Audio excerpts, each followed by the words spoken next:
Shalom, saudara yang kasih. Khotbah saya hari ini judulnya cukup kontroversial. Rapture bulan September tahun ini, tahun 2025. Ada rekan-rekan saya yang menasihati saya, Pak, hati-hati Pak menyampaikan materi ini Pak. Nanti Bapak bisa dituduh mengajarkan ajaran yang aneh-aneh. Tapi saya yakin yang saya ajarkan hari ini sesuai dengan Alkitab. Tidak menyimpang dari Alkitab. Dan yang lebih penting lagi, apa yang saya ketahui, saya bagikan sama saudara. Saudara bisa mempertimbangkan sendiri, apakah yang saya ajarkan itu menyimpang dari Alkitab atau sesuai dengan Alkitab, tidak menyimpang. Karena saya cinta sama saudara. Saya tidak mau apa yang saya ketahui tidak saya sampaikan, tiba-tiba terjadi, dan saudara tertinggal. Saya nggak mau, saudara.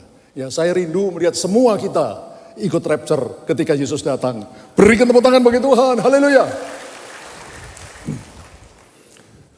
Kita langsung saja memulai firman Tuhan. Saat ini segala sesuatu sedang digoncangkan. Akhir-akhir ini kita menyaksikan di depan mata kita, secara kasat mata, bagaimana segala sesuatu di bumi dan di langit sedang bergoncang. Di dalam Ibrani pasal 12 ayat 26, 27, di situ dituliskan, waktu itu suaranya dengan N besar, ini suaranya Tuhan, menggoncangkan bumi, tetapi sekarang ia memberikan janji, satu kali lagi aku akan menggoncangkan bukan hanya bumi saja, melainkan langit juga. Jadi Tuhan berjanji bahwa suatu ketika, dan saya percaya saat ini, Tuhan akan menggoncangkan segala sesuatu, bukan hanya bumi, tapi langit juga. Saudara memasuki tahun 2025, kita lihat goncangan itu semakin dahsyat dan semakin dahsyat. Peperangan antara Rusia dengan Ukraina belum selesai. Terjadi peperangan antara Israel dengan musuh-musuhnya, terutama Iran. Belum selesai India Pakistan berperang. Belum selesai Kamboja dengan Thailand berperang. Terus menerus begitu mudah terjadi peperangan, saudara. Saat ini juga krisis ekonomi terjadi di mana-mana. Negara-negara kaya seperti Amerika Serikat, Tiongkok, Jepang, Inggris, Jerman, Prancis, Australia, hampir seluruh dunia mengalami krisis ekonomi, saudara. Bencana demi bencana terjadi dengan luar biasa. Baru-baru ini terjadi gempa bumi, salah satu gempa bumi terhebat di dunia. Dengan 8,8 skala Richter di Rusia. Bahkan gelombang tsunami-nya sampai ke Indonesia, ribuan kilometer jauhnya, saudara. Di suatu tempat suhu udara menjadi sangat panas, 40-50 derajat Celcius. Itu luar biasa panas, saudara. Kalau kita di sini hanya sekitar 32-34 derajat Celcius. Itu sampai sandal atau sepatu, itu solnya lengket, saudara, dengan aspal. Karena begitu panas meleleh. Sementara itu di tempat lain terjadi banjir bandang, sehingga puluhan orang mati tenggelam. Saudara, saat ini semua yang bisa digoncang, sedang digoncangkan. Mengapa demikian? Ayat 27 menuliskan, ungkapan satu kali lagi menunjukkan pada perubahan pada apa yang dapat digoncangkan. Karena ia dijadikan supaya tinggal tetap apa yang tidak tergoncangkan. Artinya Tuhan mengizinkan semua digoncang, supaya ada satu yang tidak tergoncangkan akan terlihat. Sehingga orang lari ke sana untuk diselamatkan. Saudara, apa yang dapat digoncangkan?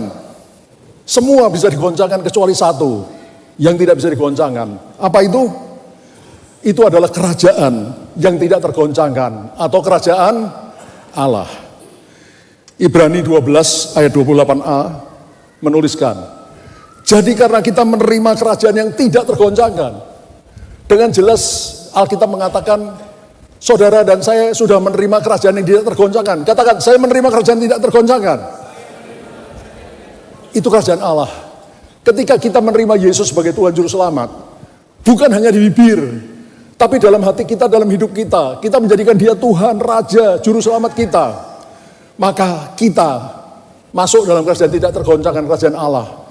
Dan kerajaan Allah dan orang yang tinggal di dalamnya tidak tergoncangkan sekalipun dunia bergoncang. Yang mengerti, berikan tepuk tangan bagi Tuhan. Haleluya.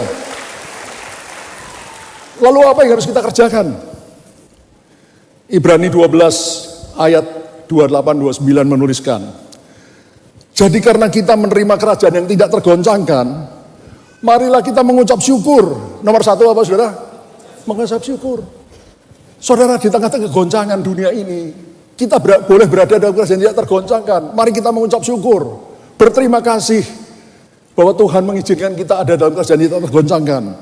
Dan bukan hanya itu, dan beribadah kepada Allah menurut cara yang berkenan kepadanya, dengan hormat dan takut, karena Allah kita adalah api yang menghanguskan.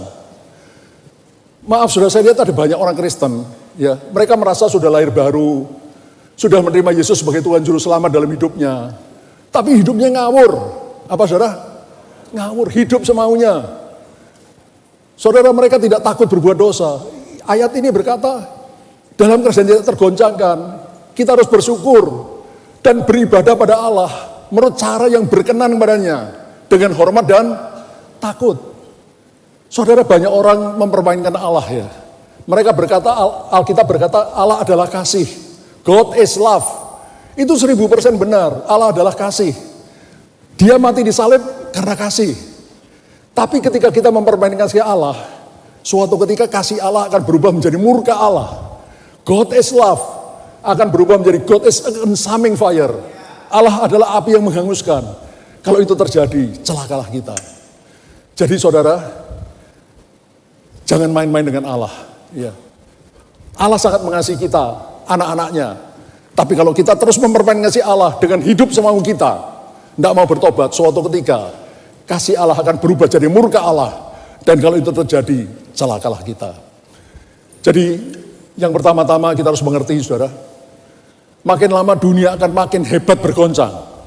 Ya, tidak akan berhenti, tapi makin hebat bergoncang. Yang harus kita lakukan, pastikan saudara dan saya sudah ada dalam kerajaan tidak tergoncangkan. Karena kita sudah menerima Yesus sebagai Tuhan Juru Selamat di dalam hati kita, dalam hidup kita.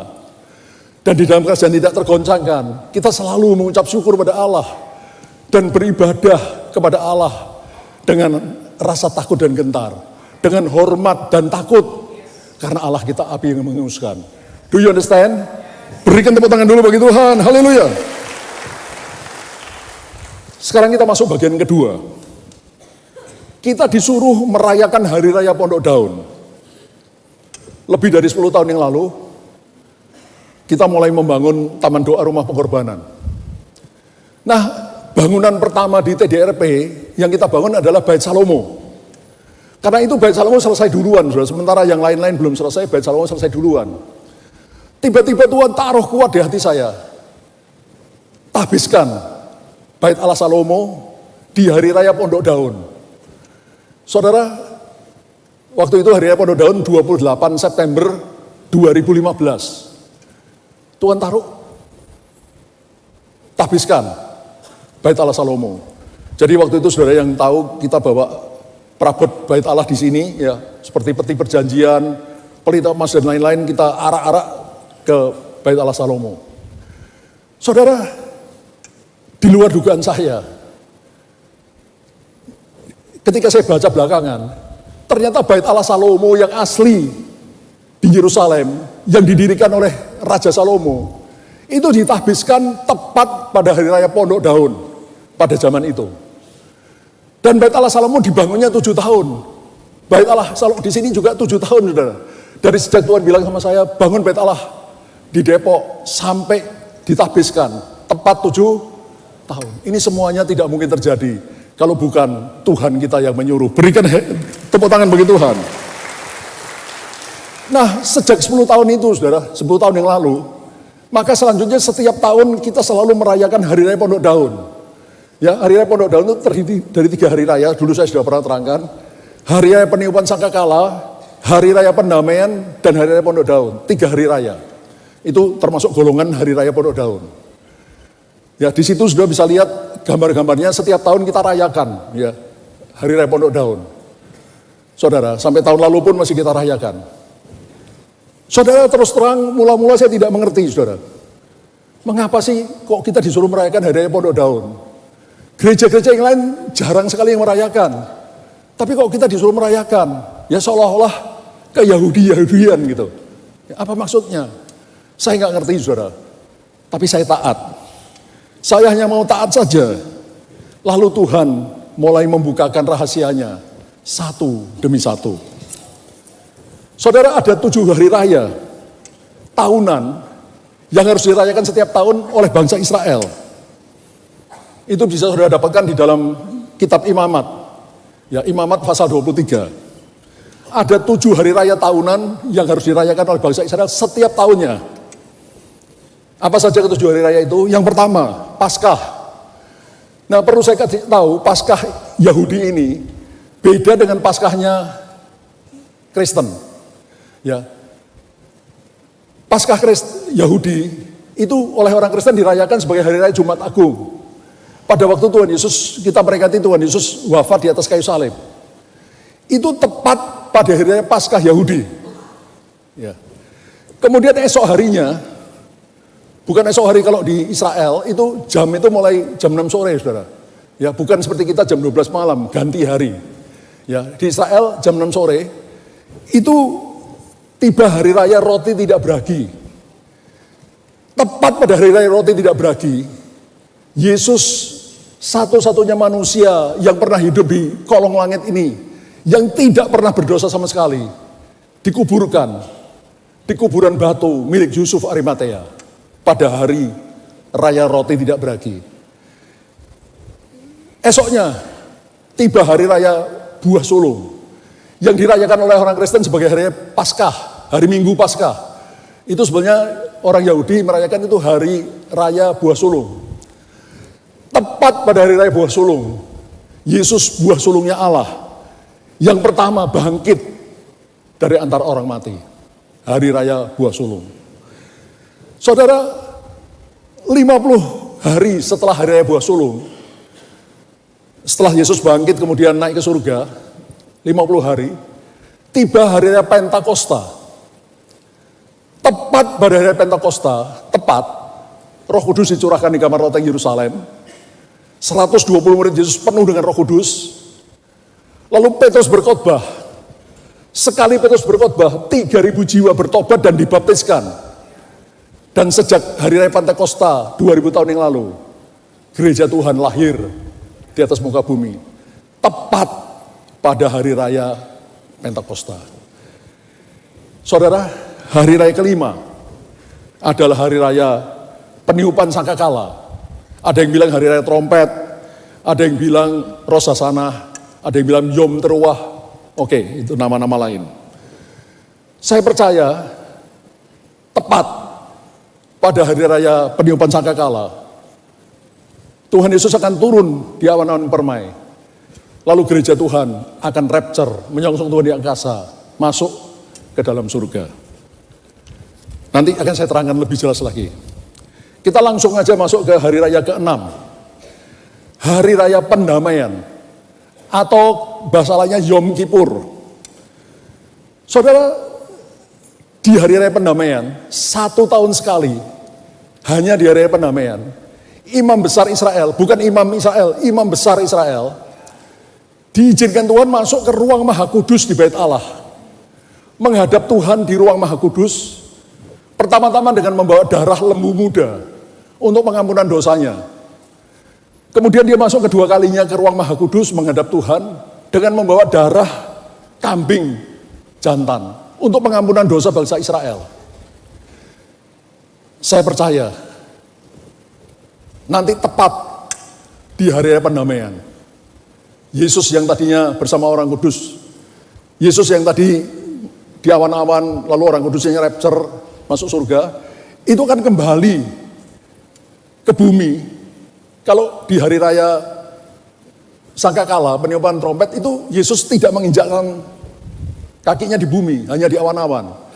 Tapi nanti tepat pada hari raya pendamaian, Yesus akan turun menginjakkan kaki di Bukit Zaitun di Yerusalem, menghancurkan antikris dan anak buahnya, lalu mendirikan kerajaan 1000 tahun. Nanti akan saya terangkan lebih jelas lagi. Dan yang terakhir, hari raya ke-7, hari raya Pondok Daun. Nanti langit dan bumi ini yang kita injak ini akan lenyap. Dan Tuhan menciptakan langit dan bumi baru. Lalu kota Yerusalem baru akan turun dari surga ke atas bumi yang baru. Sejak itu Allah akan tinggal bersama umatnya. Itu akan dirayakan di Hari Raya Pondok Daun. Nah, sekarang kita akan masuk ke bagian yang ketiga. Apakah benar bahwa Yesus akan datang tepat di Hari Raya Peniupan Sangkakala? Kita akan periksa. Saudara, 7 hari raya Israel yang harus dirayakan setiap tahun, itu Allah sendiri yang memerintah. Saya ulangi, perintah Allah sendiri, bukan perintahnya Musa, bukan perintahnya nabi-nabi yang lain, perintah Allah sendiri. Ini ayatnya, Imamat 23 ayat 2. Allah berfirman pada Musa, Musa, bicaralah kepada orang Israel dan katakan pada mereka, hari-hari raya yang ditetapkan Tuhan. Tuhan yang menetapkan, saudara, bukan Musa atau manusia. Yang harus kamu maklumkan sebagai waktu pertemuan kudus. Waktu perayaan yang kutetapkan. Jadi sampai 2 kali Tuhan nekankan, ini loh hari raya ini kutetapkan. Aku yang menyuruh merayakan. Jadi pasti ada sesuatu yang dahsyat di dalamnya, saudara.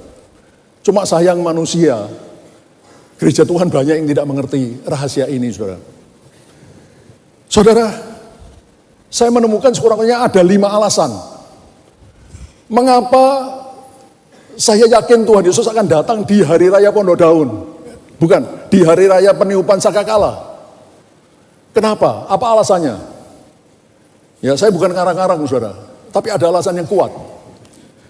Pertama, seperti tadi saya terangkan, Yesus mati salib tepat pada hari raya Paskah, tepat. Yang kedua, Yesus dikubur sebagai roti tidak beragi, manusia yang tidak pernah ada ragi dosa, tepat pada hari raya roti tidak beragi. Ketiga, Yesus bangkit dari orang mati sebagai buah sulungnya Allah, tepat pada hari raya buah sulung yang kita rayakan sebagai hari Paskah, hari Minggu Paskah. Itu hari raya buah sulung sebetulnya. Yang keempat, Roh Kudus dicurahkan. 120 menit Yesus penuh Roh Kudus. Lalu Petrus berkhotbah, 3.000 jiwa bertobat dibaptis. Gereja lahir. Itu tepat. Sekali lagi tepat. Tepat. Tidak meleset 1 hari atau enggak. Tepat. Gereja dilahirkan di hari raya Pentakosta. Karena itu saya sangat yakin, 1000% yakin, bahwa sebentar lagi Yesus akan datang. Tepat. Apa saudara? Tepat di hari raya Peniupan Sangkakala. Itu alasan pertama. Sekarang kita lihat alasan kedua. Alkitab mengatakan bahwa kedatangan Tuhan Yesus disertai bunyi sangkakala. Ini ayatnya yang sudah sangat terkenal. 1 Tesalonika 4 ayat 16-17. Sebab pada waktu tanda diberi, yaitu waktu penghulu malaikat berseru dan sangkakala berbunyi. Sangkakala berbunyi jelas, ya. Maka Tuhan sendiri, Yesus, akan turun dari surga. Dan mereka yang mati dalam Kristus, orang yang sudah mati dalam Kristus, akan lebih dahulu bangkit. Mereka akan mengenakan tubuh kemuliaan. Sesudah itu kita yang masih hidup, yang masih tinggal, juga diubah dengan tubuh kemuliaan. Lalu bersama-sama akan diangkat dengan yang tadi sudah mati dalam Kristus ke dalam awan menyongsong Tuhan di angkasa. Jadi Tuhan Yesus juga turun ke bumi, di angkasa, di awan-awan. Demikianlah kita akan selama-lamanya bersama-sama dengan Tuhan. Ya, sudah ada 2 alasan ya. Kedatangan Tuhan pasti disertai bunyi sangkakala. Dan itu terjadi di hari raya Peniupan Sangkakala. Alasan ketiga, kenapa Yesus akan datang tepat di hari raya Peniupan Sangkakala? Ini perkataan Tuhan Yesus sendiri, bukan perkataan orang lain. Ketika muridnya bertanya tentang tanda kedatangan Tuhan, Yesus berfirman, tariklah pelajaran dari perumpamaan tentang pohon ara. Pohon ara itu lambang negara Israel. Pohon ara sudah ditebang 2000 tahun yang lalu. Tepatnya tahun 70 Masehi, ini sejarah. Bangsa Israel yang waktu itu dijajah oleh bangsa Romawi, berontak melawan orang Romawi. Sehingga Kaisar Romawi mengirim tentaranya ke Yerusalem menghancurkan kota Yerusalem, menghancurkan bait Allah kedua yang dibangun oleh Herodes, membunuh banyak sekali orang Israel, dan sisanya terpencar ke seluruh dunia. Negara Israel lenyap dari muka bumi sejak tahun 70 Masehi, 2000 tahun yang lalu. Tetapi secara ajaib, negara Israel berdiri kembali di tanah Palestina tahun 1948. Dan perhatikan apa kata Yesus. Tarilah perjanjian dari perumpamaan pohon ara, bila rantingnya mulai melembut dan mulai bertunas. Artinya pohon ara yang sudah ditebang itu mulai bertunas kembali, mulai tumbuh kembali. Kamu tahu bahwa musim panas sudah dekat. Demikian juga jika kamu melihat semuanya ini, ketahuilah bahwa waktunya sudah dekat, sudah diambang pintu, kedatanganku sudah diambang pintu. Perhatikan ayat 34. Aku berkata kepadamu, sesungguhnya angkatan ini, angkatan yang melihat Israel, pohon ara itu berdiri kembali, bertunas kembali, tidak akan berlalu, tidak akan mati semua. Sebelum semuanya ini terjadi, sebelum Yesus datang. Pertanyaannya, satu angkatan itu berapa tahun? Di dalam Mazmur pasal 90 dituliskan, doa Musa. Umur manusia 70 tahun. Kalau kuat 80 tahun. Dari ayat itu, Mazmur 90, kita bisa menarik kesimpulan bahwa satu angkatan itu antara 70 sampai 80 tahun. Satu angkatan. Saudara, angkatan yang lahir waktu Israel berdiri tahun 1948, saat ini tahun 2025 sudah berusia 77 tahun. Dan Yesus berkata, angkatan ini tidak akan berlalu, tidak akan mati semua, angkatan ini tidak akan lewat dari 80 sebelum Yesus datang. Halo? Artinya apa? Sudah sangat dekat sekali. Itu alasan ketiga. Alasan keempat, kenapa saya percaya Yesus akan datang di area Pondok Daun. Semua tanda-tanda kedatangan Tuhan Yesus yang kedua kalinya, hampir semua sudah digenapi. Termasuk penyesatan, ajaran sesat, Kristus palsu, bangsa melawan bangsa, kerajaan melawan kerajaan, deru perang, kabar perang, penyakit sampar, kelaparan, gempa bumi, macam-macam semua sudah terjadi. Bahkan tanda terakhir, Matius 24 ayat 14 sedang terjadi. Yesus berfirman, dan Injil kerajaan akan diberitakan seluruh muka bumi menjadi kesaksian bagi semua bangsa. Sesudah itu barulah tiba kesudahannya. Artinya Injil diberitakan ke seluruh muka bumi, itu tanda terakhir. Sesudah itu Yesus datang. Saudara, dengan adanya internet sekarang, saya percaya ini sudah digenapi. Saat ini internet sudah menjangkau seluruh dunia. Perkara orang tidak mau mendengar berita Injil, itu bukan urusannya Tuhan. Tapi kalau mereka mau, tinggal klik berita Injil yang manapun ada di YouTube, saudara, di internet. Ya, Tuhan tidak mengatakan semua orang menjadi Kristen, tidak, saudara. Semua orang punya kesempatan dengar berita Injil, dan sekarang itu sudah terjadi. Artinya tanda terakhir sudah digenapi. Amin. Dan yang saya paling kaget, baru beberapa minggu yang lalu, saya menemukan alasan kelima. Kenapa saya percaya Yesus akan datang di area pondok peniupan sangkakala. Saya lihat di ChatGPT. Ya, di sini jago-jago internet, nanti cek sendiri. Ya, ini saya jelaskan, saya ringkas saja, nanti sudah cek sendiri di rumah. Penjelasan ChatGPT berkata begini. Hari raya Israel yang disebut tidak diketahui hari dan jamnya, itu adalah hari raya peniupan sangkakala atau hari raya trompet, atau dalam bahasa Ibrani disebut Yom Teruah, atau juga kita kenal sebagai Rosh Hashanah. Saya ulangi, ChatGPT mengatakan bahwa hari raya, satu-satunya hari raya Israel yang disebut tidak diketahui hari dan jamnya, itu adalah hari raya peniupan sangkakala atau hari raya trompet atau Rosh Hashanah. Kenapa demikian? Apa alasannya? Mengapa disebut tidak diketahui hari dan jamnya? Dengar baik-baik, saudara. Ini saya pun kaget, baru nemu beberapa minggu lalu. Dari 7 hari raya Israel, Paskah sampai Pondok Daun, satu-satunya hari raya yang dimulai pada tanggal awal bulan, ya, 1 Tisri, itu hanya hari raya peniupan trompet atau hari raya peniupan sangkakala. Itu tanggal 1 Tisri. Ya. Nah, saudara, hari raya yang lain itu di pertengahan bulan atau di akhir bulan. Bukan di awal bulan, hanya hari raya peniupan trompet yang di awal bulan.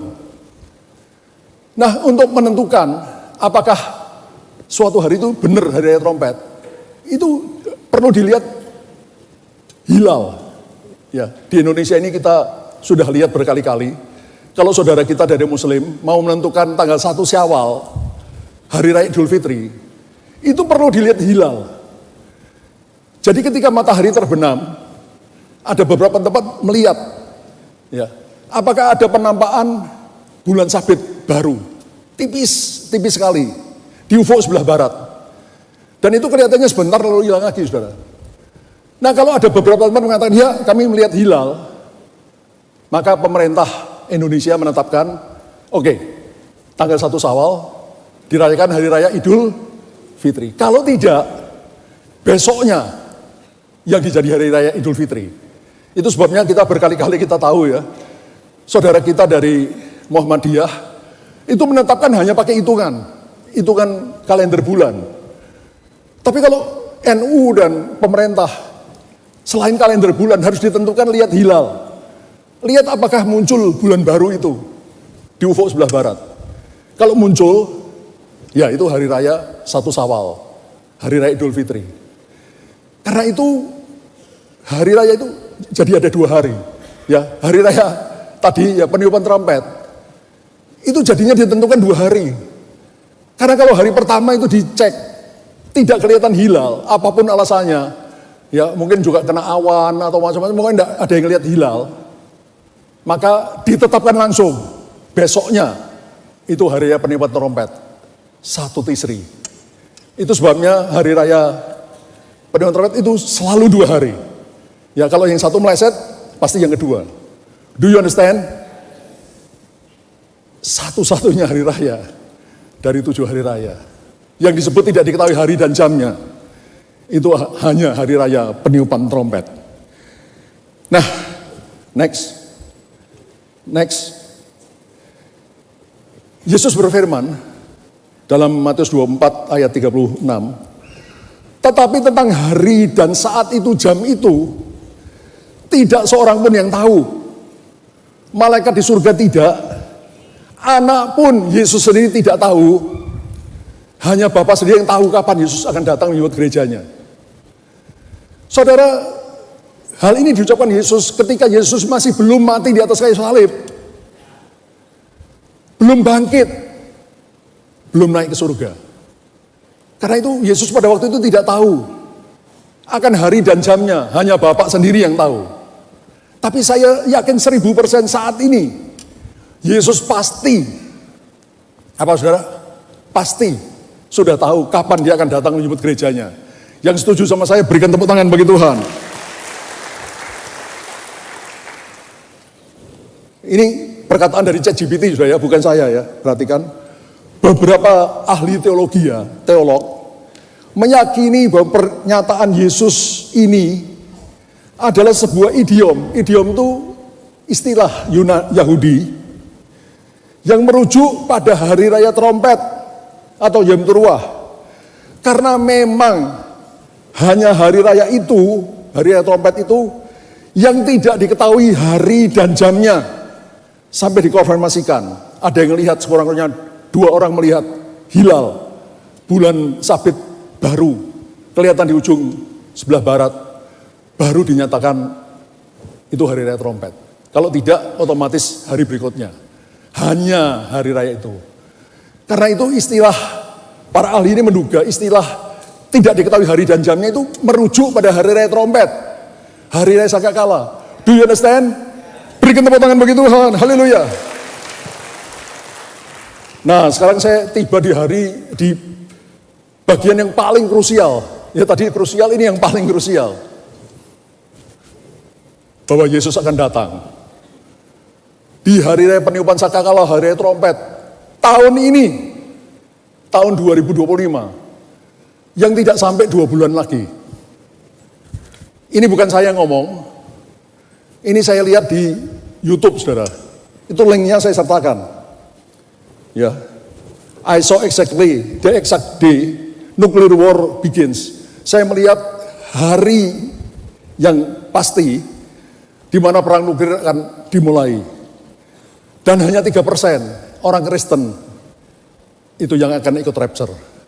Ya, menurut ibu ini yang menyatakan hal ini. Hanya 3% orang Kristen yang ikut rapture. Next. Ada seorang guru wanita di Amerika Serikat, namanya Sophie. Pada suatu malam dia pulang naik mobil, dia bertabrakan dengan sebuah truk. Dia meninggal dunia. Dinyatakan meninggal dunia selama 11 menit. Dan pada waktu itu, dia mengatakan dia berjumpa dengan Tuhan Yesus ketika dia meninggal itu. Dan Tuhan Yesus berkata, bahwa rapture, dengar baik-baik, akan terjadi antara tanggal 23 dan 24 September 2025. Tepat di hari raya peniupan sangkakala yang berlangsung berapa hari? 2 hari. Hari dan jam yang tepat tidak disebutkan seperti ayat Alkitab. Jadi Yesus sendiri tidak melanggar firman Tuhan. Ya, Yesus berkata pada ibu tadi, Ibu Sophie, ya guru tadi, bahwa rapture akan terjadi antara 23 September sampai 24 September tahun 2025 di hari raya peniupan trompet atau peniupan sangkakala tahun ini yang memang 2 hari. Tidak disebutkan harinya dan jamnya. Karena memang hari raya itu 2 hari, saudara. Ya. Tapi sekali lagi ini bukan saya ngomong ya. Saudara nanti di rumah cek sendiri. Ya. Linknya tadi sudah cek sendiri. Nah, pertanyaan besarnya, bagaimana bila ternyata Tuhan Yesus tidak datang? Tanggal 23-24 September 2025. Ya, jadi ternyata ibu guru tadi hanya bohong. Tidak benar dia ketemu Yesus. Bagaimana kalau ternyata tidak? Yesus tidak datang tanggal 23, antara 23 sampai 24 September. Jawaban saya, ora opo-opo. Apa saudara? Enggak apa-apa. Karena nyatanya kita bisa meninggal dunia kapan saja. Sehingga kita harus selalu siap sedia. Loh saudara, banyak orang tidur, malamnya, paginya dibangunin sudah dingin, saudara. Sudah mati. Ada yang tadinya sehat-sehat, pulang kecelakaan, mati. Kita bisa meninggal kapan saja. Dan kalau kita mati dalam keadaan hidup dalam dosa, kita masuk neraka. Ya. Karena itu kita harus selalu siap sedia. Karena itu tidak apa-apa, saudara. Kalau Yesus nggak datang tanggal itu, ya nggak apa-apa. Toh kita harus siap sedia. Karena kita bisa mati setiap saat. Yang mengerti katakan amin. Tapi, lah ini, bagaimana bila Tuhan Yesus benar-benar datang pada tanggal-tanggal yang disebut tadi. Jadi ibu tadi benar-benar ketemu Yesus, dan Yesus benar-benar ngomong begitu. Kalau Yesus datang pada tanggal 23-24 September tahun ini, tidak sampai 2 bulan lagi, celakalah kita kalau kita tidak siap sedia. Dan yang paling mengerikan, Yesus juga ngomong ya kepada ibu tadi, setelah gereja Tuhan rapture, maka dunia akan masuk dalam masa tribulasi, masa kesukaran besar selama 7 tahun yang dimulai setelah gereja Tuhan rapture. Bahkan di dalam, nanti sudah lihat sendiri kesaksian ibu tadi di dalam YouTube, Yesus mengatakan dia akan kembali ke dunia menghancurkan antikris dan anak buahnya. Itu tanggal 15 September 2032. Wah, ini lebih ekstrem lagi, saudara. Tadinya saya nggak berani ngomong, saudara. Tapi kemudian timbul pikiran saya, 7 tahun kan, dari 2025 September sampai September 2032. 7 tahun. Saudara, masa kesukaran besar 7 tahun. Ya. Tapi tiba-tiba Tuhan ingatkan baru berapa hari yang lalu, 1-2 hari yang lalu. Kalau benar itu dikatakan 15 September 2032, pasti ada sesuatu yang hebat. Saya cek lagi di ChatGPT, saudara. Saya sudah menduga. Ternyata 15 September, nanti sudah cek juga. Tahun 2032, itu adalah hari raya pendamaian. Jadi setelah orang Israel meniup shofar hari raya trompet, orang Israel akan masuk di dalam pertobatan. Ya. Hari penghakiman Tuhan. Selama 10 hari mereka bertobat sungguh-sungguh. Mencari Tuhan dengan segenap hati, bertobat sungguh-sungguh. Nah, ternyata saya sudah duga ini kalau dikatakan 15 September 2032 ini tidak mungkin main-main ini. Tuhan ini tidak mungkin guyon-guyonan main-main ya asal nentukan tanggal nggak mungkin. Saya cek, ternyata dugaan saya benar. Tanggal 15 September 2032 yang dikatakan Tuhan Yesus pada Ibu Sofi, Ibu Guru tadi, itu ternyata tepat hari raya pendamaian 7 tahun yang akan datang setelah gereja rapture. Yesus akan datang bersama dengan para malaikat dan orang kudus yang tadi sudah rapture. Yesus akan menginjakkan kaki di Yerusalem, di Bukit Zaitun. Bukit Zaitun akan terbelah 2. Yesus akan menghancurkan antikris di kota Yerusalem. Lalu Yesus mendirikan kerajaan 1000 tahun damai. Saudara, ketika saya menemukan itu, saya nangis, saudara. Tuhan, Engkau sungguh Allah yang dahsyat. Bagaimana mungkin hari-hari raya yang sudah Kau tentukan ribuan tahun yang lalu, yang rasanya tidak masuk akal, rasanya cuma seremonial agama, ritual-ritual agama, ternyata punya arti yang begitu hebat.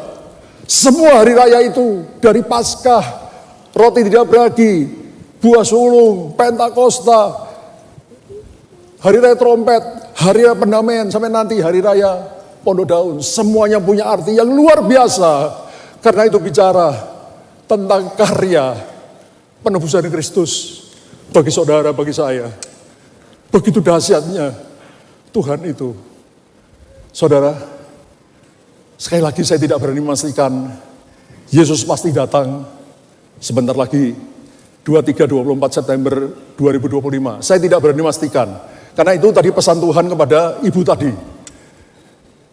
Tapi saya sangat percaya ya, bahwa kedatangan Yesus sudah sangat dekat, sudah di ambang pintu.